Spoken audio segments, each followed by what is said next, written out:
তাওরাতের মধ্যে তো আমার প্রিয় রাসূল, আমার প্রিয় মাহবুব, আমার প্রিয় রাসূল যিনি শেষ জমানার মধ্যে আসবে, আমি যাকে সৃষ্টি না করলে আমি রব কুল কায়নাত সৃষ্টি করতাম না, সৃষ্টি জগতের কিছুই সৃষ্টি হতো না, সেই আমার প্রিয় মাহবুব সাল্লাল্লাহু আলাইহি ওয়াসাল্লামের নাম মুবারক তো তাওরাতের মধ্যে রয়েছে।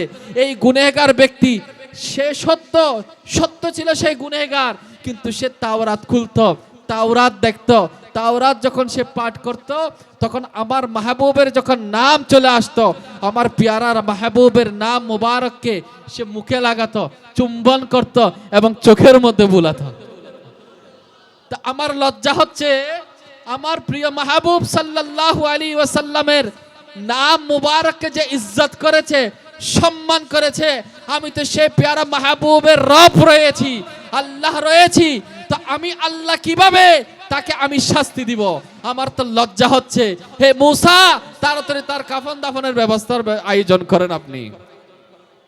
তা আল্লাহ লিল্লাহি রাব্বিল আলামিন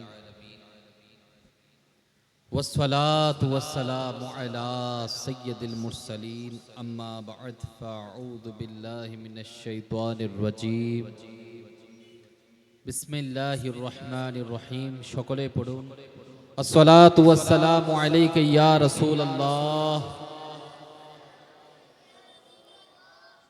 وعلى آلك وأصحابك يا حبيب الله الصلاة والسلام عليك يا نبي الله وعلى آلك وأصحابك يا نور الله الحمد لله আল্লাহ পাকের দরবারে লাখো কোটি শুকরিয়া যে প্রথম জুমার রাত রবিউল আউয়াল শরীফের আলহামদুলিল্লাহ আমরা মিলাদে মুস্তাফা হুজুরে করিম সাল্লাল্লাহু আলাইহি ওয়াসাল্লামের মিলাদ উদযাপনের জন্য এখানে সমবেত হয়েছে আলহামদুলিল্লাহ।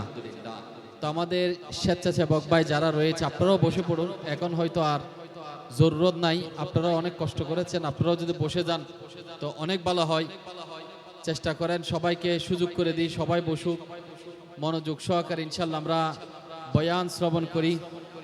নিজেদের মধ্যে কথাবার্তায় মগ্ন থাকা, এদিক সেদিক দেখা থেকে বাঁচার চেষ্টা করি। জুমার রাত বরকতময় রাত, ইনশাআল্লাহ আমরা বরকত হাসিল করবো ইনশাআল্লাহ। এবং যারাই দূর থেকে দেখতে পাচ্ছেন কিংবা মাইকের আওয়াজে শুনতে পাচ্ছেন, হয়তো অনেকে বৃষ্টি বাদলের ভয়ে ঘরে চলে যাচ্ছেন, আমি রিকোয়েস্ট করব দাওয়াত ইসলামী মেহফিল সারা রাত ব্যাপী হয় না, ইনশাআল্লাহ বয়ান হবে, এরপর জিকির দোয়া হবে। তো এটা আপনাদের এলাকায় অনেক বড় সৌভাগ্যের বিষয়, নবী করিম সাল্লাল্লাহু আলাইহি ওয়াসাল্লামের মিলাদে মুস্তাফার মাহফিল হচ্ছে। তো আমরা ইনশাআল্লাহ মনোযোগ সহকারে বয়ান শুনবো ইনশাআল্লাহ। কারণ হাদিসে পাকের মধ্যে আসছে, ইলমে দ্বীনের মজলিসে যদি কেউ সামান্য সময় বসে, এটা হাজার রোগীকে দেখতে যাওয়া, হাজার জানাজায় অংশগ্রহণ করা, হাজার রাকাত নফল নামাজ পড়া, এর চেয়ে উত্তম রয়েছে। তো আমরা বান্দা ইনসান এত ইকুটা কমাই দেন, এত বেশি ক্যাপাসিটি রাখি না যে হাজার রাকাত নফল নামাজ আমি দাঁড়ায় পড়বো, হাজার রাকাত নামাজ পড়বো একসাথে। সুযোগ আছে? আমাদের ওই শক্তি কোথায়? যদি কেউ বৃদ্ধ বাবা থাকে, জিজ্ঞেস করা হয় আপনি জিন্দেগিতে কত জানাজা অংশগ্রহণ করছেন, তো হাজার জানাজা অংশগ্রহণ করা এটা মামুলি বিষয় নয়। তারপর হাজার রোগীকে দেখতে যাওয়া, এটাও সবার পক্ষে সম্ভব নয়। আমরা হয়তো বছরে 2-3টা যাই, আর নিকট আত্মীয় অনেকে খবরই রাখে না। তো এই বরকতময় সওয়াবগুলো ইলমে দ্বীনের মজলিসে সামান্য সময় বসার কারণে পাওয়া যায়, সুবহানাল্লাহ। তো শয়তান চাইবে না আমরা মন দিয়ে শুনি, নিজেদেরকে ব্যস্ত রাখতে চেষ্টা করবে। আমরা আল্লাহ পাকের সন্তুষ্টির জন্য ইনশাআল্লাহ বয়ান শ্রবণ করব। আমিও আল্লাহ পাকের সন্তুষ্টির জন্য চেষ্টা করব। রাসূল করিম সাল্লাল্লাহু আলাইহি ওয়াসাল্লামের জশ্নে বিলাদতের শুভাগমন কেন, সে সম্পর্কে কিছু বলার চেষ্টা করব। আল্লাহ পাক আমাদেরকে আমল করার তৌফিক দান করুন, সবাই বলি আমিন। সল্লু আলাল হাবিব সাল্লাল্লাহু তাআলা আলা মুহাম্মদ সাল্লাল্লাহু আলাইহি ওয়াসাল্লাম। হযরতে মুসা আলা নবীনা ওয়া আলাইহিস সালাতু ওয়াস সালাম, যেটাকে বলা হয় মুসা কালিমুল্লাহ। নাম শুনছি কিনা আমরা? একটু রেসপন্স দিবেন। মুসা নবীর নাম শুনছি? মুসা আলাইহিস সালাতু ওয়াস সালামের এক উম্মত, সে 200 বছর আল্লাহ পাকের নাফরমানি করছে। কয়শো বছর? 200 বছর। তো মানুষ স্বাভাবিক 2 বছর যদি কাউকে জ্বালায়, এলাকার মধ্যে তামাশা করে 2 বছর 5 বছর, তো সবাই বদলানে এবং তার থেকে দূরে থাকার চেষ্টা করে, তাকে কেউ গ্রহণ করে না। আর এই আল্লাহর বান্দা একদিন 2 দিন নয়, প্রায় 200 বছর আল্লাহ তাআলার নাফরমানি করেছে। নাউযুবিল্লাহ। তো একদিনের ইন্তেকাল হয়ে গেল, মারা গেল। মারা যাওয়ার পর সবাই সিদ্ধান্ত নিল, সমাজের সর্দার এবং যারা আছে সবাই সিদ্ধান্ত নিল, তাকে আমরা দাফন করব না, তাকে আমরা আবর্জনার ডাস্টবিনের মধ্যে ফেলে দিব। সে আমাদেরকে অনেক জ্বালাইছে, অনেক আমাদেরকে বিরক্ত করছে, তার জ্বালায় আমরা অতিষ্ঠ ছিলাম, তাকে আমরা দাফন করব না। ফাইসালা মোতাবেক তাকে ডাস্টবিনের মধ্যে নিক্ষেপ করা হলো। আল্লাহ তাআলা হযরতে মূসা আলা নবীনা ওয়া আলাইহিস সালাতু ওয়াস সালামের উপর ওহী নাজিল করলেন। যে মূসা আল্লাহর সাথে কথা বলতো, কালাম করত, ওই মূসার যখন ওহী নাজিল হলো, কি নাজিল হলো? হে মূসা, তুমি আমার অমুক বান্দার কথা হয়তো শুনেছো, সে মারা গিয়েছে, লোকজন তাকে ডাস্টবিনে ফেলে দিয়েছে, আপনি ওনাকে আনার ব্যবস্থা করুন, কুশলের ব্যবস্থা যাতে করা হয় এবং তার যাতে জানাজার অংশগ্রহণের ব্যবস্থা করা হয়, অর্থাৎ কাফন দাফনের কি হয়, ব্যবস্থা করা হয়। তো আল্লাহর সাথে মূসা নবী তো কথা বলতেন, আল্লাহ পাকের শেষ নবী সাল্লাল্লাহু আলাইহি ওয়াসাল্লাম তো সবার আকা, মূসা আলাইহিস সালাতু ওয়াস সালামের আকা। আমার নবীর শান কিভাবে আল্লাহ তাআলা বুলন্দ করেছেন সে সম্পর্কে আসবো ইনশাআল্লাহ। যে মূসা আলাইহিস সালাতু ওয়াস সালামের উম্মত এই কঠিন হালতে আল্লাহ তাআলা নির্দেশ দিয়েছে, তো মূসা নবী বলছে, ইয়া আল্লাহ, এ বারে ইলাহি, তুমি হুকুম দিয়েছে, আমি পালন করব, আলহামদুলিল্লাহ। তবে বারে ইলাহি, আমার একটা প্রশ্ন, যেহেতু মূসা নবীর এই সুযোগটা ছিল আল্লাহর সাথে কথা বলতো, সওয়াল করত, প্রশ্ন করত, সে গুনেহগার ছিল, লোকজন বলছে সে তো 200 বছর তোমার নাফরমানি করেছে, এমন কি কাজ করলো যার কারণে তার কাফন দাফনের ব্যবস্থা করার জন্য নির্দেশ আসলো? আল্লাহ তাআলা হযরতে মূসা আলা নবীনা ওয়া আলাইহিস সালাতু ওয়াস সালামকে জানিয়ে দিলেন, হে মূসা, তোমার উপর যে আমি তাওরাত অবতীর্ণ করেছি। মূসা নবীর উপর কোন কিতাব নাজিল হয়েছে? তাওরাত। আমাদের নবীর উপর কুরআনুল কারীম, সর্বশ্রেষ্ঠ কিতাব। 4টা আসমানি কিতাব বড় রয়েছে, আরগুলা ছোট রয়েছে, ছোট সহিফা বলা হয়। তো ওই 4খানার মধ্যে একটা হচ্ছে কি? কুরআনুল কারীম। তো তাওরাত শরীফ যে আপনার উপর অবতীর্ণ করেছি, তাওরাতের মধ্যে তো আমার প্রিয় রাসূল, আমার প্রিয় মাহবুব, আমার প্রিয় রাসূল, যিনি শেষ জমানার মধ্যে আসবে, আমি যাকে সৃষ্টি না করলে আমি রব কুল কায়নাত সৃষ্টি করতাম না, সৃষ্টি জগতের কিছুই সৃষ্টি হতো না, সেই আমার প্যারা মাহবুব সাল্লাল্লাহু আলাইহি ওয়াসাল্লামের নাম মুবারক তো তাওরাতের মধ্যে রয়েছে। এই গুনেহগার ব্যক্তি, সে সত্য ছিল, সেই গুনেহগার, কিন্তু সে তাওরাত খুলতো, তাওরাত দেখতো, তাওরাত যখন সে পাঠ করত, তখন আমার মাহবুবের যখন নাম চলে আসতো, আমার প্যারার মাহবুবের নাম মুবারককে সে মুখে লাগাতো, চুম্বন করত এবং চোখের মধ্যে বুলাতো।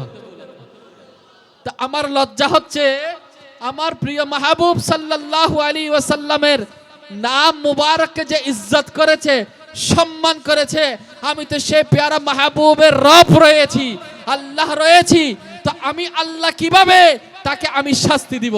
আমার তো লজ্জা হচ্ছে। হে মূসা, তাড়াতাড়ি তার কাফন দাফনের ব্যবস্থার আয়োজন করেন আপনি।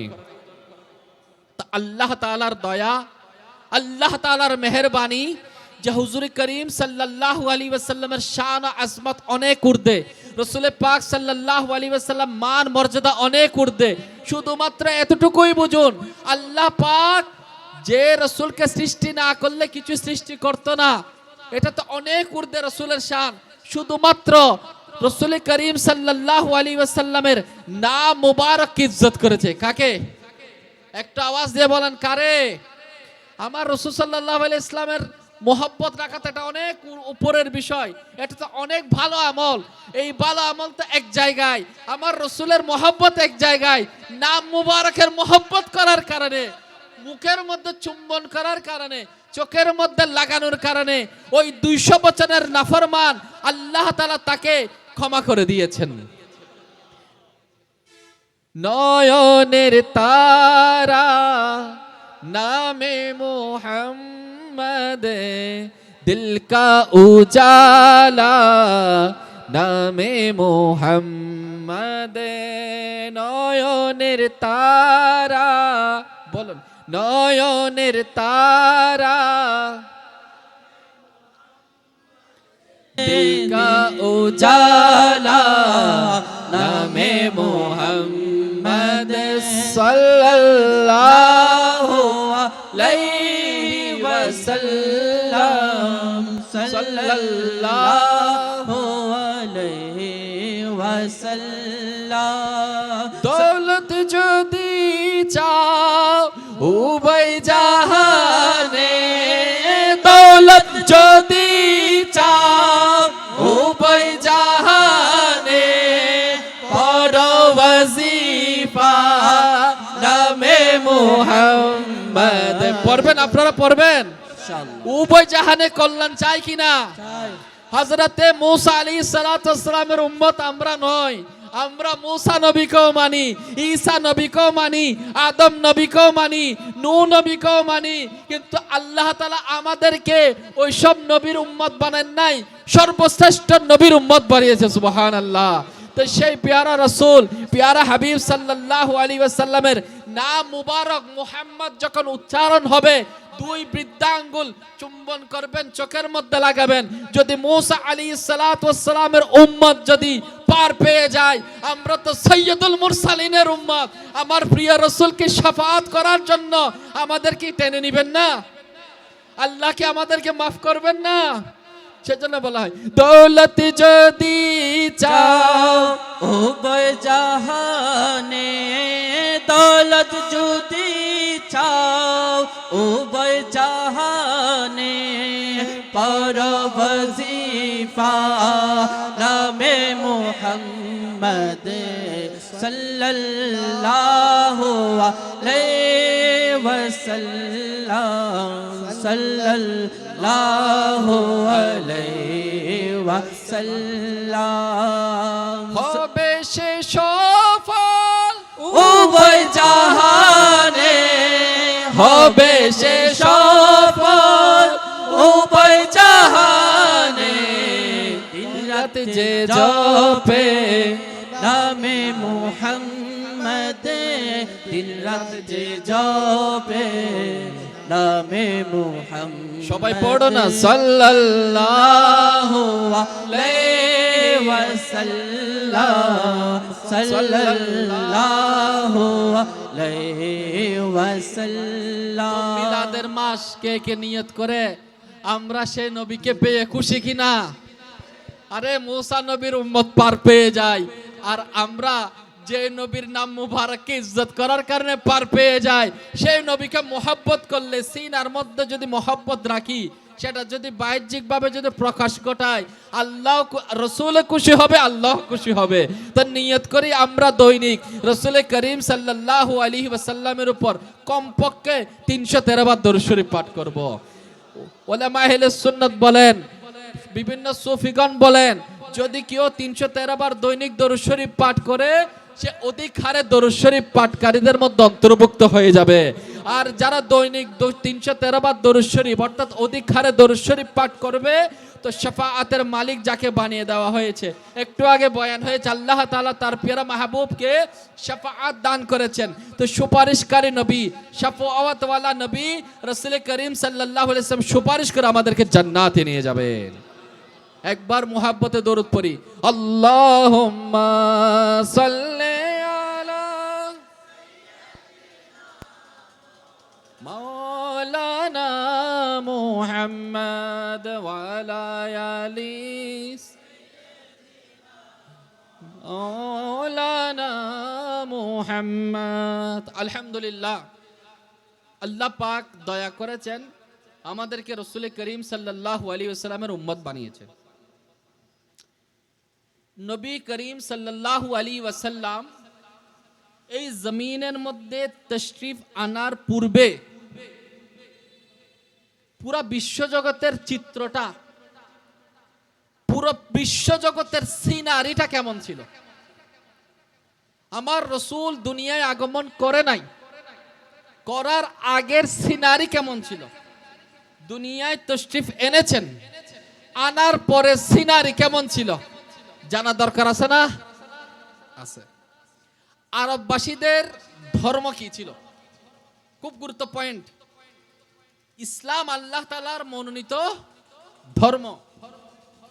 তো রাসূল করিম সাল্লাল্লাহু আলাইহি ওয়াসাল্লাম আসার পূর্বে আরববাসীদের ধর্ম ছিল ইব্রাহিম আলাইহিস সালাতু ওয়াস সালামের ধর্ম।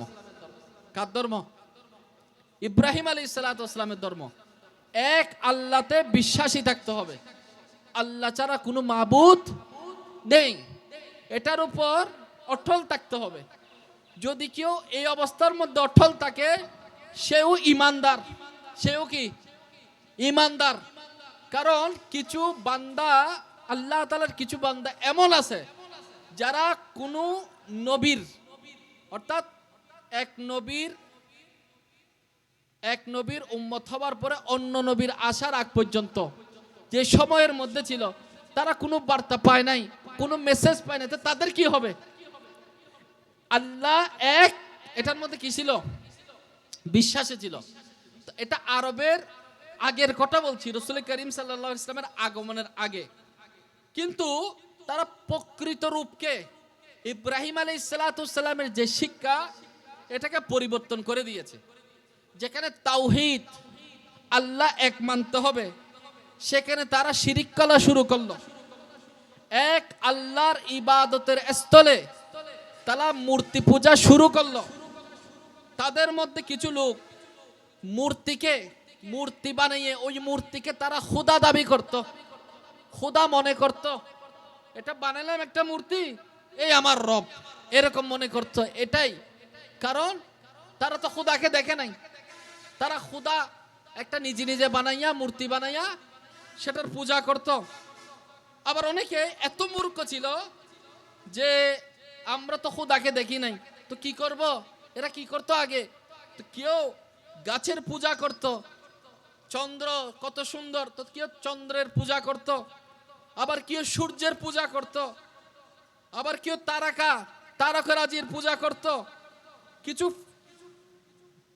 কিছু কাফির ফিরিস্তাদেরকে আল্লাহর মেয়ে সাব্যস্ত করেছে। ফিরিস্তাদের ঘটনা তো জানে, তো ফিরিস্তা বলতে এগুলো আল্লাহর মেয়ে, নাউজুবিল্লাহ বলবেন না, এভাবে বলতো।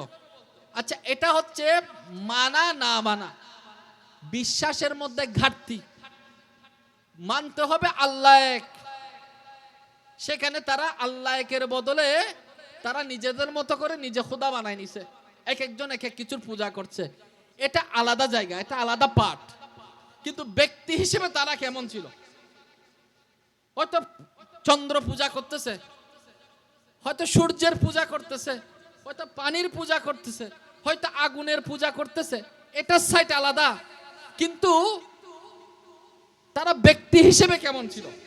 তো বলা হচ্ছে তাদের চরিত্র এত ভালো ছিল না, এত অধপতন ছিল যে তারা দিন রাতে মদ পান করত, নাউজুবিল্লাহ বলবেন না, জুয়া খেলতো, ব্যভিচার করত, হত্যাকাণ্ডের মধ্যে জড়িত হতো, সর্বদা ফাইট জারি রাখতো, যুদ্ধ, সবসময় যুদ্ধ চলতো। তাদের হৃদয়ের মধ্যে নরমিতা বলতে কিছু ছিল না, খুবই কঠোর হৃদয়ের ছিল।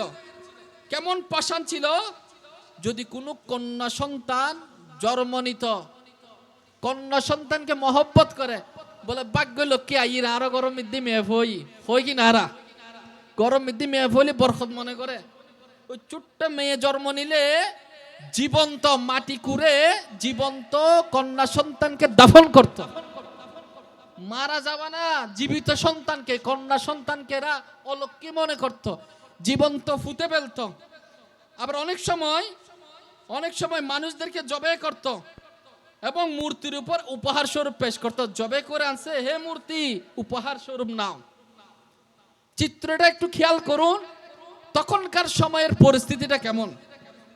তাদের মধ্যে হিংস্র মনোভাব এরকম ছিল যে নির্দিষ্ট সময়ে উপহার উৎসর্গ করার জন্য, আমরা তো গিফট দিই, ভাই এটা গিফট নিয়ে যাও, মোবাইল নিয়ে যাও, আইফোন নিয়ে যাও, তোমার জন্য ভালো রসমালাই ভালো দোকান থেকে নিয়ে আসছি। তো উপহার দেওয়ার জন্য সাদা ওট কিংবা মানুষ নেওয়া হতো। এগুলো তাদের পবিত্র স্থান, তারা যেগুলোকে পবিত্র স্থান মনে করত, এগুলোর চারপাশে গান গেয়ে 3 বার তাওয়াফ করত।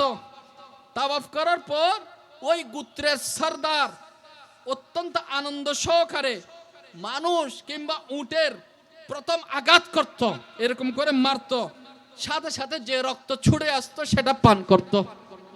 নাউজুবিল্লাহ বলবেন না? কঠিন পরিস্থিতি। এর উপর মানুষের উপর কিংবা উটের উপর ঝাঁপিয়ে পড়ত, তারা মাংসকে টুকরো টুকরো কাঁচা কাঁচা ভক্ষণ করত। কেমন কঠিন চরিত্র। শুধু তাই নয়, আরবের সর্বপ্রকারের হিংস্রতা বর্বরতার শাসন ছিল। যুদ্ধের মধ্যে মানুষকে জীবন্ত জ্বালিয়ে দেওয়া, যুদ্ধের মধ্যে জীবন্ত মানুষকে জ্বালিয়ে দেওয়া, মেয়েদের পেট ছিঁড়ে দেওয়া, বাচ্চাদেরকে জবাই করা, তাদেরকে বল্লমের উপর ছুঁড়ে এরকম নিয়ে এরকম করে মেরা, এটা উপরে ছুঁড়ে মারা, এটা তাদের জন্য কোনো দোষের কিছু ছিল না। বলতে গেলে শুধু আরব নয়, পুরা বিশ্বর মধ্যে এই ধরনের অন্ধকার আইমে জাহিলিয়াত যেটা বলা হয় চারিদিকে ছড়িয়ে গিয়েছে। কঠিন দিকে কঠিন পরিস্থিতি। এমন সময় যদি ইরানের দিকে তাকান, ইরানিরা কেমন ছিল? ইরানিরা আগুনের পূজা করত, নিজের মায়ের সাথে ব্যভিচারের মধ্যে লিপ্ত হয়ে যেত। অধিকাংশ তুরস্কবাসীরা রাত দিন গ্রামসমূহ ধ্বংস করত, লুটপাটের মধ্যে ব্যস্ত ছিল, মূর্তি পূজা করত, মানুষদের উপর অত্যাচার নিপীড়ন চালাতো। হিন্দুস্তানের অধিকাংশ লোক মূর্তি পূজা করত, নিজেকে আগুন জ্বালানো ব্যতীত কিছুই জানতো না, শুধু আগুন জ্বালাবে সেটার পূজা করবে, কারণ আগুন তাপ দেয়, সবকিছুকে জ্বালায় ছারকার করতে পারে। তো তারা আগুনের পূজা করত। এইভাবে চারিদিকে পুরা পৃথিবী জুড়ে কুফরি এবং অন্ধকারের মেঘ ছেয়ে গিয়েছিল। কিন্তু কাফির লোক পশু থেকে নিকৃষ্ট, কারণ এই ধরনের কাজগুলো তো পশুরা করে না, জন্তু জানোয়ার করে না, চতুষ্পদ জন্তু করে না, কিন্তু 2 পাওয়ালা মানুষ কিভাবে করে, 2 পাওয়ালা মানুষ কিভাবে করে। তাদের কাছে মারামারি হানাহানি এগুলো তাদের জন্য নিত্যদিনের সঙ্গী হয়েছে। কিন্তু ওই কঠিন সময়ে আল্লাহ পাকের কি দয়া, আল্লাহ পাকের কি মেহেরবানি, আল্লাহ পাকের কি রহমত, আল্লাহ পাকের কি দয়া, যে নূরের পাইকার, সমস্ত নবীগণের সরদার, উভয় জাহানের মালিক ও মুখতার আল্লাহ পাকের প্যারা হাবিব সাল্লাল্লাহু আলাইহি ওয়াসাল্লামকে আল্লাহ তাআলা পৃথিবীর জন্য হেদায়েতকারী দিশারি হয়ে আসহাবে ফিলের 55 দিন পর 12 রবিউল আউয়াল সুবহে সাদিকের সময়, সোমবার সময়, আকাশের তারকাগুলো একটু মিটমিট করে জ্বলছিল। মা আমেনার ঘরে পুরো জাহানের রহমত হিসেবে, রহমতুল্লিল আলামিন হিসেবে দয়ালু আকা হুচুট খাওয়া বেচারিগণ, বেচারা গরিবগণ, বসন্তের সকাল তাদের জন্য হয়ে গেল, আল্লাহ পাকের পিয়ারা রাসূল সাল্লাল্লাহু আলাইহি ওয়াসাল্লামের আগমন হয়ে গেল। তো বলা হচ্ছে রাসূল পাক সাল্লাল্লাহু আলাইহি ওয়াসাল্লাম তশরিফ এনেছেন, আসার সাথে সাথে কি ঘটলো? রাসূলের জিন্দেগি হায়াতে মুবারাকা, এটা তো পুরো একটা পাঠ। রাসূল দুনিয়ায় আসার আগের পাঠ ছিল অন্যরকম, দুনিয়ায় এখন এসেছেন, আসা মাত্র কি করলো? 12 রবিউল আউয়াল হুজুর পাক সাল্লাল্লাহু আলাইহি ওয়াসাল্লাম যখন জমিনের মধ্যে তশরিফ আনলেন, সাথে সাথে এতদিন যত কুফরি ছিল, শিরিক ছিল, এগুলোর মেঘ কেটে গেল। যখন মেঘ হয়ে যায় আকাশে, সবাই ভয় পেয়ে যায়, রে ধানগুলো তো শুকাইতে দিছি, মরিচ শুকাইতে দিছি, কাপড়ের এতগুলো কাপড় শুকাইতে দিলাম, আরে বৃষ্টি আসবে মনে হয়, মেঘ হয়ে গেল, একটু টেনশন লাগে না? তো কুফরির মেঘ কি হয়ে গেছে? পুরা জগৎ থেকে কুফরির মেঘ দূরীভূত হয়ে গেল। আল্লাহ পাকের কি মেহবাব, কি প্যারা মাহবুব সাল্লাল্লাহু আলাইহি ওয়াসাল্লাম তশরিফ এনেছেন। ইরানের সম্রাট কিসরার, ইরানের সম্রাটের কিসরার ওর প্রাসাদের মধ্যে ভূমিকম্প হলো, 14টি গম্বুজ ছিল, সব ধ্বংস হয়ে গেল। ইরানের অগ্নিকাণ্ড, ইরানিরা আগুন পূজা করত কয়শো বছর, 1000 বছর ধরে আগুন জ্বালাচ্ছে। 1000 বছর যদি ধাও ধাও ধাও আগুন জ্বলে, সেটার মাত্রা হিট কেমন হবে সেগুলোর পূজা করত। সেটা সাথে সাথে রাসূল সাল্লাল্লাহু আলাইহি ওয়াসাল্লাম দুনিয়ায় তাশরীফ এনেছেন, ওই আগুন নিভে গেল। একটু জোরে বলেন না সুবহানাল্লাহ। সাথে সাথে 1000 বছরের প্রজ্বলিত আগুন কি হয়েছে? নিভে গেছে। শুধু তাই নয়, সাবা নামক নদী শুকিয়ে গেল। আর কাবা শরীফ, সুবহানাল্লাহ, যেহেতু রাসূল করিম সাল্লাল্লাহু আলাইহি ওয়াসাল্লামের কদম মুবারক আরবে পড়েছে, তো কাবা শরীফ আন্দোলিত হয়েছে, খুশি হয়েছে। এত বেশি রাসূল করিম সাল্লাল্লাহু আলাইহি ওয়াসাল্লামের আগমনে কাবা ঘর পর্যন্ত একেবারে ঝুমতেছে, খুশিতে মোহাব্বতে ঝুমতেছে। আর এমন সময় মাথা নিচু করে যে 360টি মূর্তি স্থাপন করা হয়েছিল কাবার চারপাশে, ওই মূর্তিগুলো ভেঙে পড়ে গেছে, উল্টে পড়ে গেছে। কারণ কি? রাহমাতুল লিল আলামিন হুজুর পাক সাল্লাল্লাহু আলাইহি ওয়াসাল্লাম তাশরীফ এনেছেন। কি এনেছেন? নূর এলো, নূর এলো, নূর এলো, নূর, নূর এলো, নূর এলো, নূর এলো, নূর বারাই রবিউলে। সবাই বলেন নূর এলো, নূর এলো, নূর এলো, নূর, নূর এলো, নূর এলো, নূর এলো। আপনারা বলেন না নূর এলো, নূর এলো, নূর, নূর এলো, নূর এলো।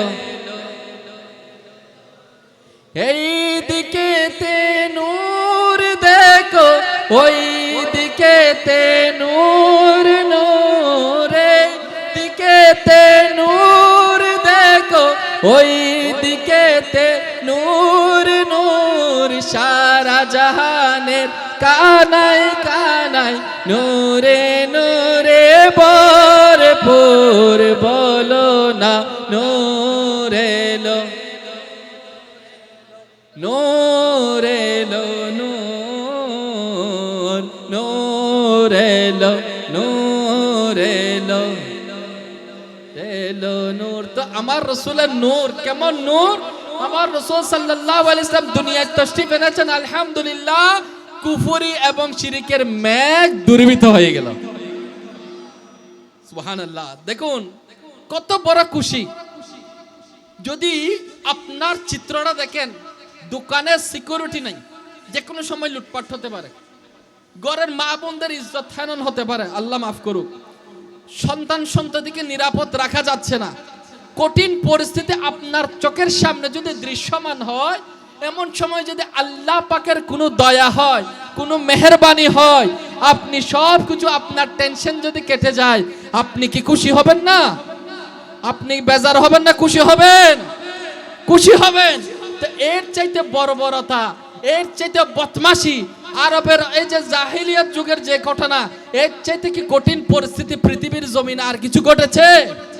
ওই কঠিন পরিস্থিতি হয়তো ঘটে কোনো না কোনো দেশে, ঘটে কোনো না কোনো এলাকায়, ঘটে বর্তমানে কিছু কিছু ঘটে, আমাদের দেশেও মাঝে সাথে ঘটেছিল। কিন্তু সারা বিশ্বের মধ্যে যখন কুফরির অন্ধকার বর্বরতা চলছিল, আর ওই সময় আল্লাহ তাআলা তার প্রিয় রাসূলকে জমিনের মধ্যে পাঠিয়েছেন। সুবহানাল্লাহ বলবেন না? বলা হচ্ছে তো নিঃসন্দেহে আল্লাহ তাআলা তার নবীকে রহমতুল লিল আলামিন হিসেবে জমিনের মধ্যে প্রেরণ করেছেন। সবাই বলুন সুবহানাল্লাহ। আচ্ছা, কেমন নবী পাঠিয়েছেন? কেমন নবী পাঠিয়েছেন? সর্বশ্রেষ্ঠ নবী পাঠিয়েছেন। কেমন নবী পাঠিয়েছেন? সর্বশেষ নবীকে পাঠিয়েছেন। কেমন নবী পাঠিয়েছেন? আলা হযরত ইমামে আহলে সুন্নাত মুজাদ্দিদ দ্বীন মিল্লাত ইমাম আহমদ রাজা কি বলেন? সবসে আলা আলা हमारा नबी सबसे बाला वाला हमारा नबी अपने मौला का प्यारा हमारा नबी दोनों आलम का दूल्हा हमारा नबी आला हजरत 1400 শতাব্দীর মুজাদ্দিদ আলা হযরত রাসূলের শান কিভাবে গাইতে হবে, রাসূলকে কেমন মানতে হবে, শুধু রাসূল হিসেবে মানলে হবে না, সর্বশ্রেষ্ঠ রাসূল হিসেবে মানতে হবে। শুধু রাসূল এতটুকু মানলে হবে না, আখেরি নবী হিসেবে মানতে হবে। আমার রাসূলের পর আর কোন নবী দুনিয়ার মধ্যে আসবে না। सबसे आला हो आला हमारा नबी, सबसे बाला हो वाला हमारा नबी, अपने मौला का प्यारा हमारा নবী আলা হযরত ইমাম আহলে সুন্নাত এটা পুরো প্রমাণ করে দিয়েছেন। তো আমরা রাসূলের শান ইজ্জত গাইতে থাকবো কিনা? থাকবো, গাইতে থাকবো কিনা? এই রাসূলকে পেয়ে আমরা খুশি না বেজার? খুশি। আল্লাহ তাআলা রহমত পাওয়ার পর খুশি আর কিছু হতে পারে না। 11 পারার সূরা ইউনূসের 58 নং আয়াতে আল্লাহ সুবহানাহু ওয়া তাআলা কি ইরশাদ ফরমান?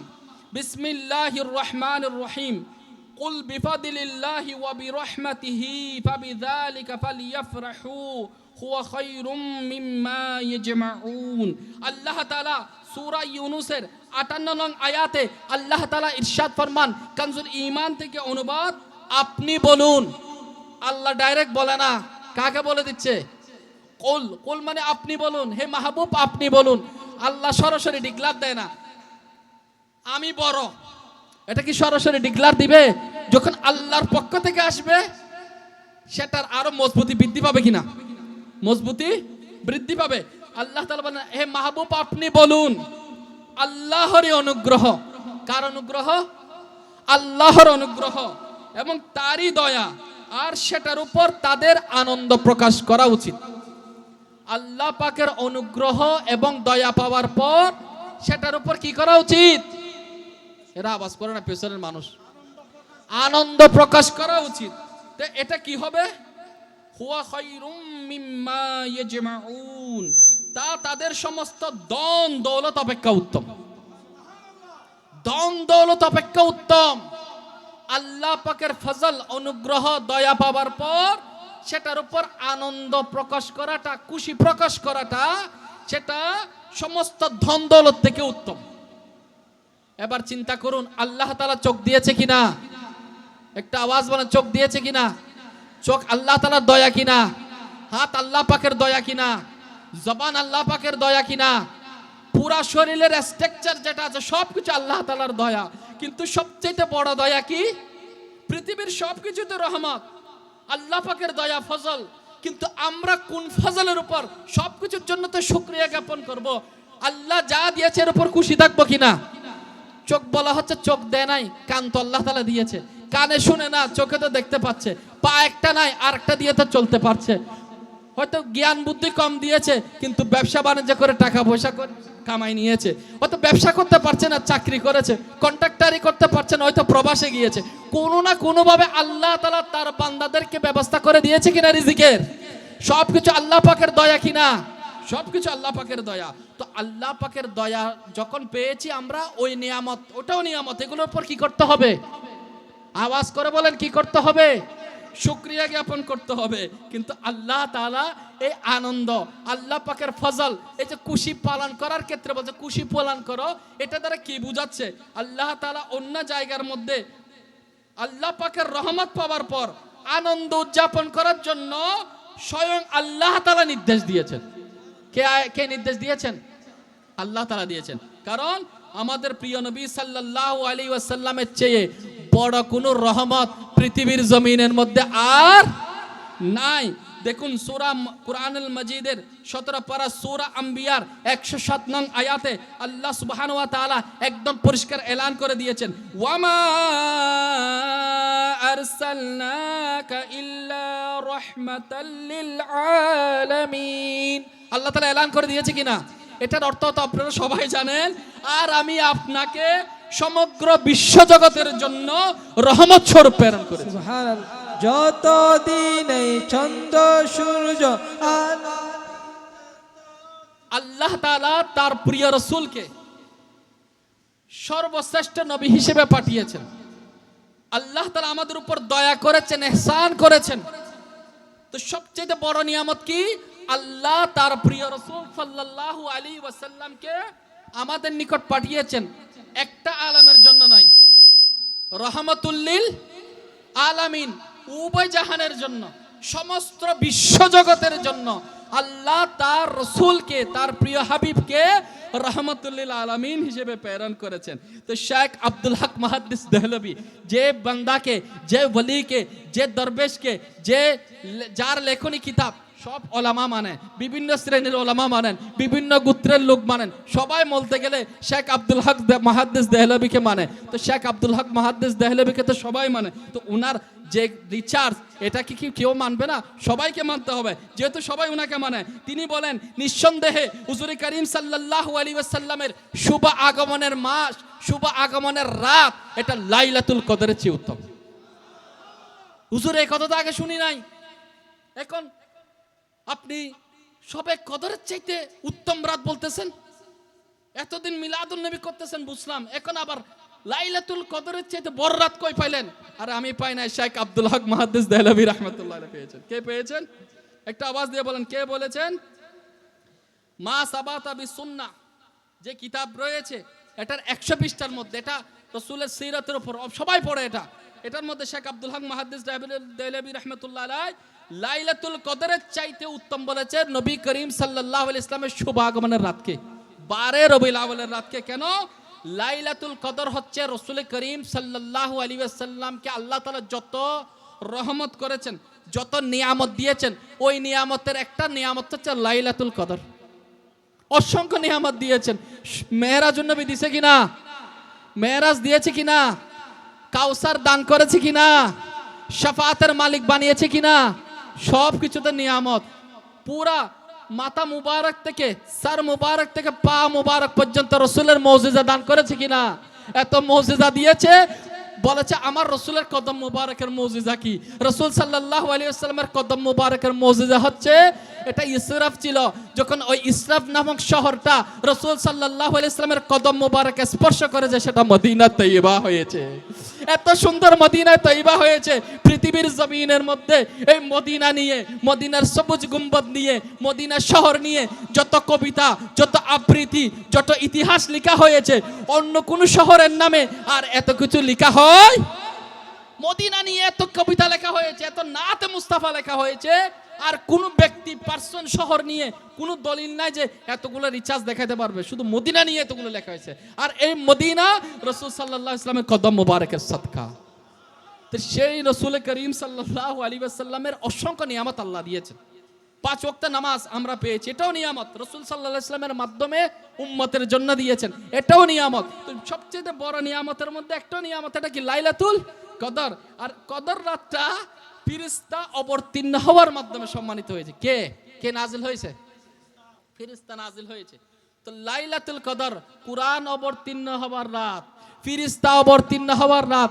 কুরআন এসেছে, রাসূল না আসলে কি কুরআন আসতো? তো কুরআন পড়তে হবে কিনা?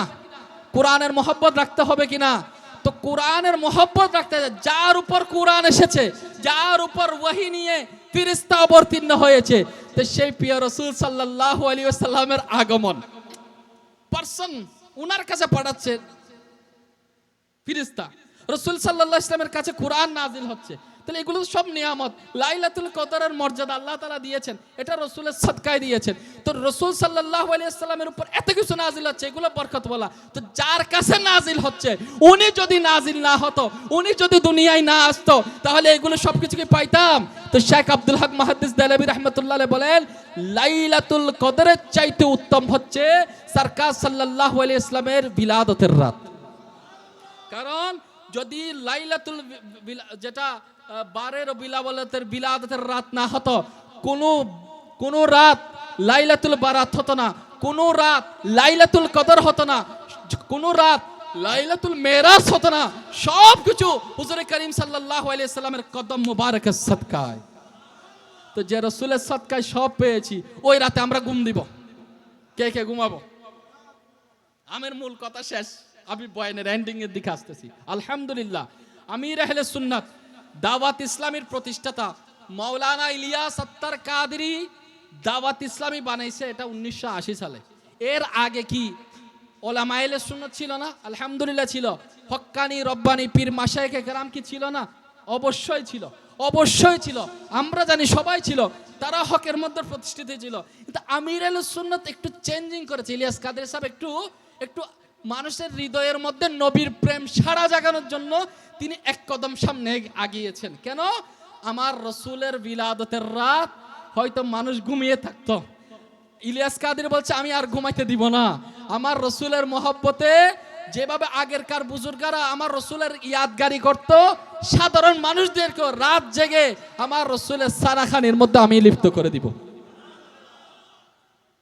সুবে সাদিকের সময় একটু বলেন, সুবেহে সাদিকেের সময়, সুবে সাদিক, আমার রসুলের আগমনের কিছু ঘটনা আছে। রাত, ওরে বাপ রে বাপ, রাত হদ্দে আর হাসে ফাটো আল্লাহ ফাটতো না আর দ দিনে হদ্দে হারে দ। রাতও দামি হতে চাই আর দিনও দামি হতে চাই। তা আল্লাহ তাআলা এমন সময় পাঠিয়েছে যাতে কারো মন খারাপ না হয়। রাতও না, রাতের শেষ, দিনের শুরু, ওই সময়টা ডিউরেশন হচ্ছে সুবেহে সাদিক। ওই সুবেহে সাদিকের সময় মা আমিনার ঘরের মধ্যে রাসূল করিম সাল্লাল্লাহু আলাইহি ওয়াসাল্লাম তশরিফ এনেছেন। তো কে কে ওই রাত জাগ্রত থাকবেন বলেন? এমনিতে জাগা থাকবে না, পরদিন জুলুস আছে। হুজুর আর জুলুস যাইম, তো রাতিয়ে যদি ঘুম না যায় জুলুস কেন করে যাই? বিয়ে বাড়ির মধ্যে যাতে বিবাহ হয়, পুরা রাত মেহেদি রজনীতে জাগতে হয়, আবার পরদিন নববধূর জন্য বরযাত্রা হয় কিনা, রাত জাগান হয়, ঘুমানোর জায়গা পাওয়া যায়, বিয়ে বাড়িতে জায়গা পাওয়া যায়। এরপরও আত্মীয় স্বজনের মুখ রক্ষা করতে গিয়ে মহব্বতের খাতিরে চিপাই চাপাই সোফার মধ্যে যেখানে জায়গা পায় একটু শুয়ে আবার পরের দিনের প্রস্তুতি। তো সরকারের বিলাদতের রাত আমি জাগবো, পরের দিন জশ্নের জুলুস করতে যাব। তো কে কে জাগবে এবার 12 রবিউল আউয়াল রাত? আলহামদুলিল্লাহ, আপনাদের জন্য সুসংবাদ আছে। আল্লাহ পাকের দয়া মেহেরবানি হলে চট্টগ্রামে একসাথে আমাদের নিগ্রান মহোদয় আছেন, নিগ্রানগণ আছেন, চন্দনা আছেন, ওনারা আপনাদেরকে জানাই দিবে 12 রবিউল আউয়াল সুবেহ সাদিকের যে প্রোগ্রাম দাওয়াত ইসলামী সুবে বাহারা ইস্তামা বলে, সুবেহে বাহারা, ওই ইস্তামাটা কোথায় হবে জানাই দিবে। শহরে একসাথে হবে ইনশাল্লাহ, জমায়েতুল ফালাহ বা যেখানে হয় আপনাদের কাছে মেসেজ পৌঁছে যাবে। তো আমরা পুরা রাত ওখানে, এদিকে আপনারা রাতে ঈশার খাবার দাবার খেয়ে রেডি হয়ে যান। আমরা কি করব? প্রস্তুতি নিয়ে শহরে চলে যাব এবং পরের দিন ইনশাল্লাহ জশ্নে জুলুসে শরীক হব ইনশাল্লাহ। এবং পারলে রোজা রাখেন। আমির আহলে সুন্নাত আমার রাসূল সাল্লাল্লাহু আলাইহি ওয়াসাল্লামের মুহাব্বতের এই শিক্ষাগুলো দিচ্ছেন। আচ্ছা এবার শুনুন, আবু লাহাব চিনেন কিনা? নাম শুনছেন না? ইমানদার ছিল না বেঈমান ছিল? আবু লাহাব মারা যাওয়ার পর কেউ স্বপ্ন দেখলো, মা ফাআল আল্লাহু বিকা, তোমার সাথে আল্লাহ কেমন আচরণ করে, তোমার হালত কি, তোমার কি অবস্থা কি? তো আবু লাহাব বলে, তোমাদের থেকে পৃথক হবার পর আমার অবস্থা ভালো না, তবে আমার শাহাদাত আঙ্গুল দিয়ে আমি শরবত পান করি। এটা কিভাবে? কারণ এই আঙ্গুল দিয়ে আমার বাতিজা এসেছে, আমার বাতিজা 12 রবিউল আউয়াল এসেছে। তো এই খুশিতে বাতিজা আমার ঘরের মধ্যে বাতিজা এসে খুশি হয় না? আরে বাতিজা আসছে, আমার বাতিজা হইছে। এই খুশিতে আমি আমার দাসী সোয়াইবাকে আজাদ করি, এ সোয়াইবা আজকে থেকে চলে যাও, তোমার ছুটি। বাদী পতা ছিল, এরা দিন রাত খাটনি করত। খুশিতে বাদী সোয়াইবাকে ইশারা দিয়ে কি করছে, মুক্তি করে দিছে। তো ওইটা আল্লাহ পাক এটার ওসিলায় এই খুশিতে, এটা নবী হিসেবে নয়, সে নবী হিসেবে মানে নাই, কি হিসেবে, বাতিজা দুনিয়া আসছে। তো বাতিজা আসার কারণে যদি খুশিতে, বাতিজার খুশিতে যদি ইশারাতে বাদীকে বিদায় করে দেওয়ার কারণে, আজাদ করে দেওয়ার কারণে সে যদি কবরের মধ্যে শাহাদাত আঙ্গুল দিয়ে পানি পায়, শরবত পায়, তাহলে যারা গুলামানে মুস্তাফা, যারা রসুলের মিলাদ উদযাপন করেছে, সুন্নতের রঙে রঙিন করে নিজের পোশাককে সজ্জিত করেছে, দাড়ি সাজিয়েছে, পাগড়ি সাজিয়েছে, মিসওয়াক করেছে, 5 ওয়াক্ত নামাজ পড়েছে, রসুলের সুন্নত তরিকা হিসেবে চলেছে, সাথে সাথে 12 রবিউল আউয়ালের মাস আসলে এরকম মিলাদ মাহফিলের আয়োজন করেছে। আরে আসো আসো, আর ব্যস্ত থাকেন, আমার রসুলের মিলাদুন নবী চলে আসছে। আরে গবু জবাই হবে, মানুষকে খুশি করে খাওয়ানো, খাওয়ানো ইবাদত। অনেকে বলে খাওয়াইলে কি হয়, মানুষকে খাবার খাওয়ানো এটা কি ইবাদত? কারণ হাদিসে পাকের মধ্যে আসছে, এগুলো জানা দরকার। আল্লাহ পাকের রাসূল সাল্লাল্লাহু আলাইহি ওয়াসাল্লাম ইরশাদ ফরমান, যার খুলাসা এরকম যে এক আল্লাহর ইবাদত করো। কয় আল্লাহর? আওয়াজ করে বলেন, কয় আল্লাহর? এক আল্লাহর ইবাদত করো, সাথে সাথে এক আল্লাহর ইবাদত করার পর আর কি দিচ্ছে, সালাম এবং তুআম। সালাম মানে সালাম, শান্তিকে প্রসার করো, সালামের প্রসার করো, মানুষকে আহার করাও, নিরাপত্তার সাথে জান্নাতে যাইবা।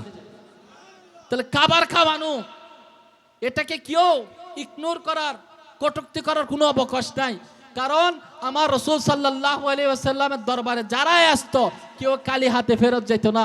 অভাবী আসলে সেও পাইতো, পুগা পেটে খাবার নাই, তাকেও রাসূল বিদায় দিতেন না, তারও খাওয়াই দিতেন। তো মানুষকে খাওয়ানো এটা সওয়াবের কাজ, আমার রাসূলের সুন্নাত। এবং বলা হচ্ছে নিরাপত্তার সাথে জান্নাতে যাবে। প্রথমে কি বলছে, এক আল্লাহর ইবাদত করো, সালামকে প্রসার করো, মানুষকে কি করো, আহার করো, মানুষকে খাওয়াও, নিরাপত্তার সাথে জান্নাতে যাবে। আলহামদুলিল্লাহ, মিলাদুন নবী আসার বরকতে আমরা সালামকে প্রসার করি। সালাম দিই কিনা? আপনারা সালাম দেন? আমরা মানুষকেও সালাম দিই, আমার রসুলকেও সালাম দিই।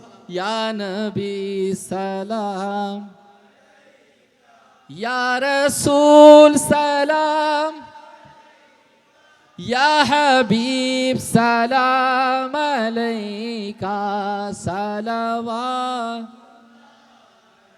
আমরা আমার রাসূলকে সালাম দিই কিনা? তো সালামকে প্রসার করতেছি। তো আমাদের চাইতে বেশি সালাম কে দেয়? মানুষকে খাবার খাওয়ান, এটা সওয়াবের কাজ। তো ইনশাআল্লাহ তরি পার হবে ইনশাআল্লাহ। তা আপনাদের নিকট অনুরোধ, অনেকে বলবে হুজুর আমার রসুলের আগমনে আমাদের জন্য কিসের বার্তা? রসুল করিম সাল্লাল্লাহু আলাইহি ওয়াসাল্লাম দুনিয়ায় আসার আগে মা জাতির কোনো দাম ছিল? যখন রসুল বলেছেন মায়ের পায়ের নিচে সন্তানের বেহেশত, কি বলেছেন? মায়ের পায়ের নিচে সন্তানের বেহেশত। তখন মা জাতি দামি হয়ে গিয়েছে।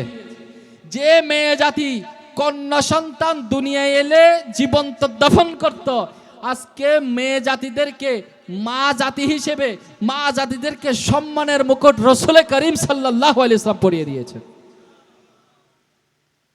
বলা হচ্ছে যদি কেউ মায়ের চেহারা দেখে মোহাব্বতের সাথে, তাকে মকবুল হজের সওয়াব দান করা হবে। যদি কেউ মায়ের পায়ের মধ্যে চুম্বন করে, সে যেন জান্নাতের চৌখানের মধ্যে চুম্বন করলো। এগুলো আমার নবীর মিলাদ না হলে কি পাইতাম? পাইতাম না। যা কিছু পেয়েছি আমার রসুলের সদকা পেয়েছি। যা কিছু পেয়েছি কার সদকা পেয়েছি? রসুল করিম সাল্লাল্লাহু আলাইহি ওয়াসাল্লামের ওসিলায় পেয়েছি। তো সেই রসুলের আগমনে আমরা বেজার থাকবো না খুশি থাকবো? রসুল করিম সাল্লাল্লাহু আলাইহি ওয়াসাল্লাম যখন দুনিয়ায় তশরিফ আনলেন, সবাই খুশি। কাবা ঘরের মূর্তি উল্টে পড়ে গেছে, ফেরেশতারা মারহাবা ইয়া মুস্তাফা বলতেছে। চাঁদ ও তারা, বৃক্ষ তরুলতা সব কিছু খুশি। একজন নারাজ ছিল, সে হচ্ছে মিস্টার ইবলিশ। সে কে? ইবলিশ, শয়তান। শয়তান নাকি মুখের মধ্যে বালি মারতেছে, নিজের চুলগুলো ছিঁড়ে ফেলতেছে। আরে এই শয়তান, তুই তোর এখন কান্দে কেন? কারণ রহমতুল্লিল আলামিন এসেছে। তো রহমতুল্লিল আলামিনে আসার কারণে পুরা আলম, পুরা জাহান, পুরা কায়নাত খুশি, তারকা রাজি খুশি, আসমানের ফেরেশতারা খুশি, সবাই খুশি, শুধু ইবলিশ, ইবলিশ নারাজ। তো আমরা নাকি রসুলের পক্ষে থাকবো? রসুলের আগমনে খুশি উদযাপন করব? আলহামদুলিল্লাহ। খুশি কিভাবে উদযাপন করব এটা আমরা অনেকে জানি না। রসুল করিম সাল্লাল্লাহু আলাইহি ওয়াসাল্লামকে জিজ্ঞাসা করা হলো, ইয়া রাসূলুল্লাহ, ইয়া হাবিবাল্লাহ সাল্লাল্লাহু আলাইহি ওয়াসাল্লাম, প্রতি বছর প্রতি সোমবার আপনাকে রোজা রাখতে দেখি, প্রতি সোমবার আপনাকে রোজা রাখতে দেখি, এটার হিকমত কি, মানে এটার রহস্য কি? তো রাসূল করিম সাল্লাল্লাহু আলাইহি ওয়াসাল্লাম জানিয়ে দিলেন, আল্লাহ তাআলা সোমবারে আমাকে দুনিয়ায় পাঠিয়েছেন, সুবহানাল্লাহ বলবেন না? এবং ওই দিন সোমবার আমার উপর ওহী নাজিল হয়েছে। অনেকেই ওয়া কিতাবুন নূরুন মুবিন একটা আয়াত আছে না, ওর আলোকে বলে নূর বলতে কিতাবকে বুঝায়। তো নূর বলতে যদি কিতাবকে বুঝাইতো, নূর কিতাব এবং নূর, এখানে ওইটা একটা রহস্য আছে, এটার সাথে কিন্তু এটা মিলে যায়। আল্লাহ তাআলা আমাকে দুনিয়ায় পাঠিয়েছেন, স্পষ্ট হাদিস শরীফ, সাথে সাথে আমাকে ওই দিনই ওহী দিয়েছেন, ওহী পাঠিয়েছেন। তাহলে দুইটা খুশি একসাথে। তো বলতে পার তুহি আসছে সেজন্য আল্লাহ আমাকে জন্ম ওই দিন কি করছে, হ্যাঁ আমার জন্ম হয়েছে, দুনিয়ার মধ্যে আগমন হয়েছে। এই আগমন ওহী বলতে পারতো, আগমন তো নাও বলতে পারতো, তাহলে আগমন। তো আগমন তো রাসূল সাল্লাল্লাহু আলাইহি ওয়াসাল্লাম, আল্লাহ তাআলা বলেন আমি স্পষ্ট কিতাব এবং নূর কি করেছি, পাঠিয়েছি। তো নূর দ্বারা রাসূল করিম সাল্লাল্লাহু আলাইহি ওয়াসাল্লাম, বিভিন্ন মুফাসসিরগণ এই আয়াতে মুবারাকাত তাফসীরের মধ্যে এটা করছে, নূর দ্বারা রাসূল করিম সাল্লাল্লাহু আলাইহি ওয়াসাল্লাম এবং কিতাব দ্বারা কোরআনুল কারীমকে বোঝানো হয়েছে। নাহলে দুইটা আসতো না, কিতাব এবং নূর। এখন এবার চিন্তা করুন, তো রাসূল করিম সাল্লাল্লাহু আলাইহি ওয়াসাল্লাম নূর কিনা? পেছনের মানুষ বলে না নূর কিনা? তো আল্লাহ তাআলা নূর নবীকে পাঠিয়েছেন। তো রাসূল করিম সাল্লাল্লাহু আলাইহি ওয়াসাল্লাম বলেন সোমবার আমাকে পাঠিয়েছেন, সেজন্য আমি প্রতি সোমবারে রোজা রাখি। তাহলে মিলাদুন নবী, ঈদে মিলাদুন নবী সাল্লাল্লাহু আলাইহি ওয়াসাল্লাম, নবীর আগমনে স্বয়ং রাসূল করিম সাল্লাল্লাহু আলাইহি ওয়াসাল্লাম বছরে একবার নয়, প্রতি সোমবারে রোজা রেখে রেখে মিলাদুন নবী পালন করেছে। সেজন্য বলেন, যতদিন চন্দ্র তারা প্রজ্বলিত থাকিবে, যতদিন এই চন্দ্র তারা আলো দিতে থাকবে, ততদিন নবীর মিলাদ আমরা পালন করব। নূর নবী এসেছে, নূর নিয়ে এসেছে, বলুন নূর নবী এসেছে, নূর নিয়ে এসেছে, সেই নূরেতে সারা জাহান আলোকিত হয়েছে। আসসালাতু ওয়াসসালামু আলাইকা ইয়া রাসূলুল্লাহ, আসসালাতু ওয়াসসালামু আলাইকা ইয়া হাবিবাল্লাহ। তাহলে পদ্ধতি দেখুন, রাসূল করিম সাল্লাল্লাহু আলাইহি ওয়াসাল্লাম সোমবারে রোজা রাখার মাধ্যমে মিলাদুন নবী পালন করেছে। অনেকে প্রশ্ন করতে পারে, হুজুর তাহলে এত রেলি বের করার দরকার কি? আচ্ছা আপনার রেলি বের করছেন, আপনি রোজা রাখার মাধ্যমে হলেও তো মিলাদুন নবী পালন করেন, রোজা রাখার মাধ্যমে ঈদে মিলাদুন নবী পালন করেন। সাহাবায়ে কেরামরা বসা ছিল, মন দিয়ে শুনেন, সাহাবায়ে কেরাম কি ছিল? বসা ছিল, মসজিদের এক কোণায় বসা ছিল। রাসূল করিম সাল্লাল্লাহু আলাইহি ওয়াসাল্লাম তাশরিফ আনলেন, সবাই দাঁড়িয়ে গেলেন, রাসূলকে সালাম দিলেন। হে আমার প্রিয় সাহাবারা, তোমরা কি নিয়ে আলোচনা করছিলে? তোমরা কি নিয়ে আলোচনা করছিলে? তো সাহাবায়ে কেরাম আলাইহিম রিদওয়ানগণ জানিয়ে দিলেন, ইয়া রাসূলুল্লাহ, আপনার শুভ আগমন নিয়ে আলোচনা করছিলাম। আপনি আমাদের জন্য কত বড় রহমত নিয়ামত, আপনার আলোচনাই তো করছিলাম। তো তোমরা কি বলতে পারবা কোন দুনিয়াবি উদ্দেশ্যে কি তোমরা এগুলা করছিলা? তারা কসম করে বলে, ইয়া রাসূলুল্লাহ, কসম করে বলছি আমরা আল্লাহ পাকের সন্তুষ্টির জন্য আপনার আগমনকে আমাদের জন্য নিয়ামত হিসেবে পেয়েছি, আপনার আলোচনায় তো আমরা করছিলাম। তখন রাসূল করিম সাল্লাল্লাহু আলাইহি ওয়াসাল্লাম খুশি হয়ে গেলেন। কি হয়ে গেলেন? খুশি হয়ে গেলেন, শাফাআতের সুসংবাদ দিলেন। রাসূলের আগমন নিয়ে আলোচনা মসজিদে নববীতে ছিল। সাহাবায়ে কেরামরা কোন এক জায়গার মধ্যে হালকা লাগিয়েছেন, বৈঠকের মধ্যে ছিল। তাহলে এই যে বৈঠক, এটা একটা বৈঠক, এটা একটা জলসা, এটা মাহফিল হয়েছে, স্টেজে, তো ধরনটা এরকম ছিল না। ধরনটা একটু ভালো করে বুঝেন, ধরনটা হয়তো ভিন্ন ছিল, পরিবেশটা হয়তো ভিন্ন ছিল, কিন্তু নবীর আগমন নিয়ে তারা আলোচনা করছিল কিনা? তো আমরাও করতেছি। এখানে ঢুল হচ্ছে না, তাবলা হচ্ছে না, এখানে গুনাহের কাজ হচ্ছে না, এখানে শুরু থেকে সূরা মুলকের তেলাওয়াত হয়েছে, আল্লাহ পাকের হামদ হয়েছে, নাতে মুস্তাফা হয়েছে, রাসূল করিম সাল্লাল্লাহু আলাইহি ওয়াসাল্লামের আগমন আমাদের জন্য রহমত, এগুলো নিয়ে আলোচনা হচ্ছে। এখানে কি গুনার কাজ হয়েছে? তো পদ্ধতি ভিন্ন। রোজা রাখার মাধ্যমে আপনি মিলাদুন নবী পালন করতে পারেন। রাসূল করিম সাল্লাল্লাহু আলাইহি ওয়াসাল্লামের শুভ আগমনে আপনি কি করতে পারেন বলেন না? শুভ আগমনে মিলাদ মাহফিলের মাধ্যমে ঈদে মিলাদুন নবী উদযাপন করতে পারেন। একবার কিছু সাহাবী যারা আগে কি হয় নাই, মুসলমান হয় নাই, 50 থেকে প্রায় 70 জন, রাসূল করিম সাল্লাল্লাহু আলাইহি ওয়াসাল্লাম মদিনায় তাশরীফ আনবেন। মদিনার কাছাকাছি একটি নির্দিষ্ট জায়গার মধ্যে তারা হামলা করার জন্য প্রস্তুত নিয়েছিল, যে রাসূল করিম সাল্লাল্লাহু আলাইহি ওয়াসাল্লাম আসবে, আমরা হামলা করব, নাউজুবিল্লাহ। কিন্তু রাসূল করিম সাল্লাল্লাহু আলাইহি ওয়াসাল্লামের রাহমাতুল লিল আলামিনের নূরানী নজর যখন পড়েছে, তাদের আবেগের মধ্যে পড়ে গিয়েছেন, তাদের অন্ধকার হৃদয় আলোকিত হয়ে গিয়েছে, ঈমানের আলো উজ্জীবিত হয়েছে। তারা রাসূল করিম সাল্লাল্লাহু আলাইহি ওয়াসাল্লামের হাতে হাত রেখে সবাই মুসলমান হয়ে গিয়েছে। কি হয়েছে? মুসলমান হয়েছে। এতক্ষণ আর ছিল আক্রমণ করার জন্য, কিন্তু কলবের মধ্যে যখন, হৃদয়ের সাথে যখন সংস্পর্শটা, যখন মুহাব্বতের রাসূল আগে ছিল না, কিন্তু সুনজর যখন পড়ে গিয়েছে, রাসূল সাল্লাল্লাহু আলাইহি ওয়াসাল্লামের নজর মুবারক যখন পড়ে গিয়েছে, তারা মুসলমান হয়েছে। এদের মধ্যে একজন সাহাবী কি করছে জানেন? তারা রাসূল সাল্লাল্লাহু আলাইহি ওয়াসাল্লামের আগে বীর বেশে চলতে লাগলো। ইয়া রাসূলুল্লাহ সাল্লাল্লাহু আলাইহি ওয়াসাল্লাম, আপনি আমাদের মদিনে পাকের মধ্যে হাজিরি দিবেন, আপনি তাশরীফ আনবেন, মদিনে পাককে ধন্য করবেন। আপনার আগমনটা মদিনাবাসী সাধারণভাবে হয় না। তারা নিজের পাগড়িকে খুলে বল্লমের আগায় বেঁধে পতাকার মতো করে ঝুলিয়ে রাসূল সাল্লাল্লাহু আলাইহি ওয়াসাল্লামের আগে বীর বেশে চলতে লাগলো।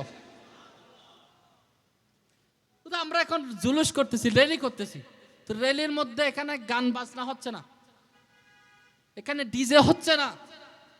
যদি কেউ বলে ডিজে হচ্ছে, তাহলে সে মিথ্যা অপবাদ দিচ্ছে। সেখানে আমরা মারহাবা ইয়া মুস্তাফা বলি। বাংলাদেশের মধ্যে এবং বিভিন্ন দেশের মধ্যে বিভিন্ন সামাজিক অনুষ্ঠানকে কেন্দ্র করে, রাষ্ট্রীয় প্রোগ্রামকে কেন্দ্র করে, বিভিন্ন সমাবেশকে কেন্দ্র করে রাস্তার মধ্যে র্যালি বের হয় কিনা?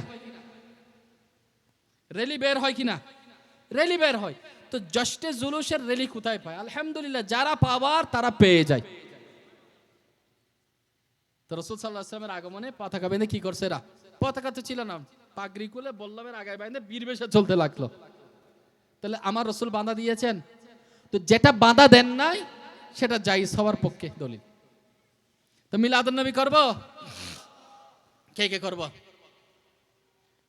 মিলাদুন নবী করব ইনশাআল্লাহ, তাবারক খাবো, নামাজ পড়বো না? নামাজ কে কে পড়বো? আলহামদুলিল্লাহ, নামাজ পড়বো আমরা।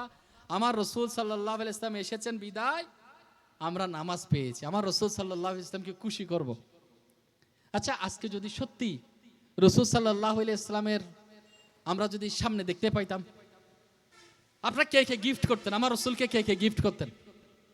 রাসূলকে গিফট করতেন? তাহলে এই মিলাদের মাসে, আজকে মনে হয় 7 তারিখ ঢুকছে, এই মিলাদের মাসে কে কে নিয়ত করে সচ্চাভাবে আমি আমার রাসূলকে কয়েকটা জিনিস গিফট করব? কে কে? আলহামদুলিল্লাহ, আপনি জেনে খুশি হবেন। রাসূল সাল্লাল্লাহু আলাইহি ওয়াসাল্লাম বলেন, নামাজ আমার চোখের শীতলতা। যেটা আমার রসুলের ঠান্ডা চোখের শীতলতা, সেটা হচ্ছে নামাজ।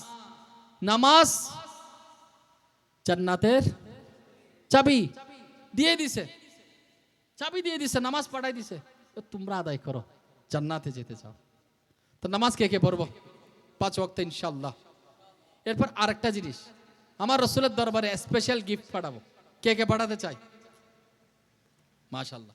গিফটটা হচ্ছে রসুল করিম সাল্লাল্লাহু আলাইহি ওয়াসাল্লামের গাল মোবারকের মধ্যে দাড়ি ছিল। কি ছিল? ইসলামের সৌন্দর্য হচ্ছে, পুরুষের সৌন্দর্য হচ্ছে দাড়ি। নারীর সৌন্দর্য অলংকার, এরা অলংকার পরিধান করে। অলংকার পরলে যেরকম নারীদের সুন্দর লাগে, পুরুষের সৌন্দর্য কি? দাড়ি। তো কে কে নিয়ত করে মিলাদের মাসে আমরা আমার রসুল সাল্লাল্লাহু আলাইহি ওয়াসাল্লামকে দাড়ি উপহার দিব? কে কে দিব? আচ্ছা, দাড়ি কতটুকু রাখতে হবে? হানিফি, শাফিঈ, মালিকি, হাম্বলি 4 মাযহাব ঐক্যমত, দাড়ি এক মুষ্টি থাকতে হবে। কয় মুষ্টি? হুজুর আপনার কেন নয়? আমার এটা হলো আমার এমনিতে কম, আমি কিন্তু দাড়ি কাটি না। এটা স্বাভাবিকভাবে অনেকের মানুষের দাড়ি কম থাকে না, এর কাতার আমি হয়তো আছি। ওইটা ক্লিয়ার করতেছে। তো অনেকের প্রশ্ন আছে, হুজুর আপনার কেন কম? তো আমি ছাটি না, দাড়ি দ্বারা উঠছে, দাড়ি রাখবে এক মুষ্টি। এক মুষ্টি থেকে যেটা বাইরে আসবে সেটা আপনি কাটতে পারবেন। গুফকে ছোট করতে বলছে হাদিস শরীফে, দাড়িকে লম্বা করতে বলছে, ছাড়তে বলছে। কতটুকু লম্বা? এক মুষ্টি। তুতনির নিচে এরকম হাত দিলে এক মুষ্টি, এরকম না, এক মুষ্টি। এদিকে অনেকে এটা ফেলে দেয়, এটা ফেলে দেয়, এটাও চাষা যাবে না, এটাও দাড়ির অংশ। দাড়ির অংশ হচ্ছে এখানে একটা শক্ত হাড় আছে না জুলপির নিচ থেকে, এখান থেকে নিয়ে এটা দাড়ির অংশ শুরু। অনেকে একটু সেভ করে একদম বিট করে রাখে। তো দাড়ি রাখবেন। মাশাআল্লাহ, আমার হুজুর একটু সামনে আসেন। আমার ভাই উনি দাড়ি রাখছে, ওনা কি সুন্দর লাগছে দেখেন, মাশাআল্লাহ। এদিকে এক মুষ্টি হবে, এদিকে এক মুষ্টি হবে। ওনারটা এখনো ছোট, আসতেছে লম্বা হচ্ছে। তো আমরা আমার রসুলকে গিফট দিব, এবার দাড়ি কে দিব ইনশাআল্লাহ। যুদ্ধ দুনিয়া যা যায় বলুক, মা কি বলবে, বউ কি বলবে, আমার দেখার দরকার নেই। আমার রসুলকে আমি গিফট পাঠাবো ইনশাআল্লাহ, এক মুষ্টি দাড়ি। এবং কি করব? নামাজ আদায় করব। আচ্ছা, কয়েকটা নসিহত আমরা দরকার, যে বয়ানের শুরু থেকে শেষ পর্যন্ত কয়েকটা টপিক বলে আমি বিদায় নিচ্ছি। নাম্বার 1 বলেন তো, রসুলের নাম মুবারকের মোহাব্বত। প্রথম নম্বর সবক কি? প্রথমে যারা শুনে নেয়, রসুলের নাম মুবারকের মুহাম্মদ শব্দ উচ্চারণ হলে কি বলবো? 2 আঙ্গুল চুম্বন করে আওয়াজ করবে না, এরকম না, করব? মাশাআল্লাহ। রসুল এর নাম শুনলে সাল্লাল্লাহু আলাইহি ওয়াসাল্লাম বা দরুদ শরীফ পাঠ করব। দৈনিক কয়বার? 313 বার। এগুলো আমল। রসুল সাল্লাল্লাহু আলাইহি ওয়াসাল্লাম দুনিয়া আগমন আমাদের জন্য রহমত কিনা? এই রহমতে পেয়ে আমরা খুশি উদযাপন করব। এই খুশির নাম কি? ঈদে মিলাদুন নবী। তো ঈদে মিলাদুন নবী সাল্লাল্লাহু আলাইহি ওয়াসাল্লাম পালন করার জন্য 12 রবিউল আউয়ালের রাত শেখ আব্দুল হক মুহাদ্দিস দেহলভী কি বলছে? লাইলাতুল কদরের চেয়ে উত্তম বলেছেন। ওই রাত আমরা কি ঘুমাবো? রাত জেগে ইবাদত করব। সুযোগ পেলে দাওয়াত ইসলামের সাথে কাটান। এমনি থাকলে তো ঘুম চলে আসবে, দাওয়াত ইসলামের সাথে এলে আপনি ঘুমাইতে পারবেন না, ওখানে সারা রাত জেগে থাকবেন। এবং পরদিন কি করবো? আমরা জুলুস করে সাহাবায়ে কেরামের সুন্নাত আদায় করবো। এরা জুলুস করছে। আর পতাকা লাগাবো। নিজের ঘরে কি লাগাবো? হুজুর এই পতাকা তো আগে দেখি নাই। আলহামদুলিল্লাহ, দাওয়াত ইসলামের এটা দলীয় পতাকা না, এটা সমস্ত আশিকানে রসুল এবং আশিকানে আউলিয়াদের পতাকা। আমরা মসলাকে আলা হযরতের গুম্বাজ দেখা যাচ্ছে, মাঝখানে গৌসে পাক, আমরা গৌসিয়ান রয়েছি। শেখ আব্দুল কাদের জিলানির দামানকে মজবুত করে ধরেছি, সাথে সাথে মদিনাওয়ালার রশিকে মজবুত করে ধরেছি। এটা কোনো দাওয়াত ইসলামের নিজস্ব পতাকা না, এটা সকল আশিকানে রসুলের মাদানী পতাকা। আলহামদুলিল্লাহ, এটা ঘরে ঘরে লাগাবো। ঘরে লাগান, দোকানে লাগান, এবং আলহামদুলিল্লাহ এটা নিয়ে আমরা জুলুস করবো ইনশাআল্লাহ। এটা ফায়দা কি? মা আমেনা বলেন, আমি 3টা পতাকা দেখলাম। জিব্রাইল আমিন তশরিফ এনেছেন জমিনের মধ্যে। একটা কাবা ঘরের ছাদের মধ্যে লাগাই দিছে, একটা পূর্ব প্রান্তে, একটা পশ্চিম প্রান্তে। আর এমন সময় দয়ালু নবী সাল্লাল্লাহু আলাইহি ওয়াসাল্লাম তশরিফ এনেছেন। তো এই পতাকা লাগা জিব্রাইলের সুন্নাত। কে কে লাগাবো? হুজুর এগুলা কোথায় পাইছেন? আমির আহলে সুন্নাতকে জিজ্ঞাসা করে, আপনাদেরকেও জিজ্ঞাসা করবে। হুজুর ইন হড়া ভাই ইউজে তা আমির আহলে সুন্নাত কি বলে বলেন তো? এগুলো কোথায় লেখা আছে? বলে আশিকানে রসুলের নসিবে লেখা আছে। এক কথায় জবাব। এদিন ক্ষণিকের লয় তর্ক জনের দরকার নাই, ক্ষণিকের দলিল জনের দরকার নাই। আলহামদুলিল্লাহ রসুলের মহাব্বত করি এন করি। তো আরা শুধু মিলাদুন নবী পালন করছুম, খানা খাইমের জন্য আর নামাজও পড়ছুম, নবীর সুন্নত মোতাবেক আমলও করছুম ইনশাআল্লাহ। তো দাওয়াত ইসলামী এনি স্যার যে আর রসুলের সুন্নতর আমলও করছুম, সাথে সাথে কি করছুম হন না জিন বাস্তব এসো না আচ্ছা নামাজ পড়ছুম সুন্নত আমল করছুম এনলে রসুলের মহব্বত নলাইব না। তো মহব্বত আইবেল্লা তো মিলাদ মাহফিলের আয়োজন গরম পড়িব, মিলাদ মাহফিলের আয়োজন করলে আর রসুলের মহব্বত এনে আইব, আর এই মহব্বত এনে আর রসুলের সুন্নতের প্রতি দাবিত করিব। তো প্রত্যেক বৃহস্পতিবার মসজিদ দিবেন না জি এখানে হইত না দানহাট বাজার মসজিদ প্রত্যেক কানহাট আছে আইব খান খানহাট জামে মসজিদে প্রত্যেক বৃহস্পতিবার। আজকে আমরা হয়তো বাইরে সেজন্য একটু রাত করছি, কিন্তু আমাদের এতক্ষণ হয় না, আমরা মোটামুটি 1-1.5 ঘন্টায় শেষ করি। ওই রকম আমরা যেরকম আজকে বয়ান হয়েছে এরকম বয়ানগুলো ইসলাহি বয়ান, সুন্দর সুন্দর বয়ান, প্রত্যেক সপ্তাহে বিভিন্ন টপিকের উপর বয়ান বৃহস্পতিবার সপ্তাহে ইস্তেমাই এখানে হয়। আমি আপনাদেরকে রিকোয়েস্ট করবো, হাত জোর করবো প্রত্যেক বৃহস্পতিবার দাওয়াত ইসলামের ইস্তেমায় অংশগ্রহণ করার জন্য। আর মাসে 3 দিনের কাফেলা করবেন।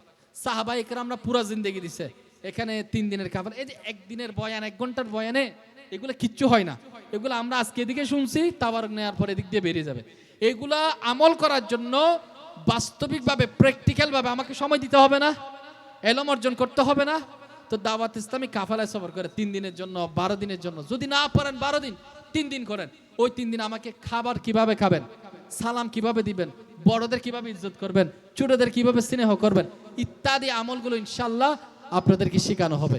তো আপনারা কি কাফেলায় যাবেন? আমি বলতেছি না কালকে চলে যান, প্রতি মাসে 3 দিন দেন, 27 দিন দুনিয়াদারি করেন, 3 দিন আল্লাহ রাস্তায় সফর করেন। ইনশাআল্লাহ সেটা দুনিয়া আখিরাত আমাদের জন্য কল্যাণকর হবে ইনশাআল্লাহ। আল্লাহ আমরা যা শুনেছি এর উপর আমল করার তৌফিক দান করুন। আমিন বিজাহিন নবীল আমিন সাল্লাল্লাহু আলাইহি ওয়াসাল্লাম।